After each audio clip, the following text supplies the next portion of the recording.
I think the best way to think about risk adjustment is through an analogy. So let's say you have this clinic, you're treating geriatric patients, older patients, let's say with sports injuries.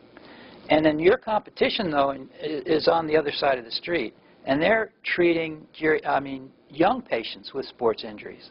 Now, if you just use raw data, who's going to win? Who's actually going to produce better outcomes? And the insurance company will say, well, Clinic B is doing much better than you. Well, with raw data, perhaps, because it's clinically logical that young people should do better.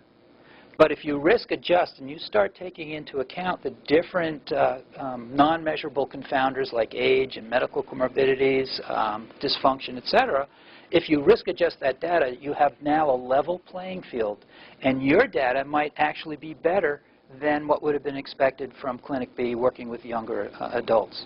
So that whole concept of risk adjustment is critical to get more meaningful interpretation of your data. Now, if you're just collecting data on your own, and so I often talk to colleagues, well, I do the oswestry, I do NDI, and that's what I do. I said, well, fine, you can take that data and hang it up on your wall and have a pretty picture.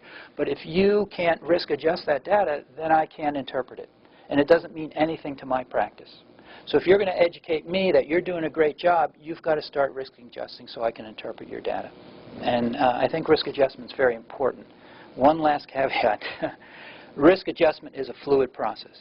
I think FOTO is now the leader in the risk-adjusted models, but that doesn't mean we're satisfied with where it's at now. And more variables and more information and more data are going to be sequentially added to the pool so we get a better idea on how to start explaining why we're getting these outcomes or not getting these outcomes. So it's a fluid process. Don't hang your hat on what we have now. It's going to get much more exciting as we learn more going forward. So it is just a continual process.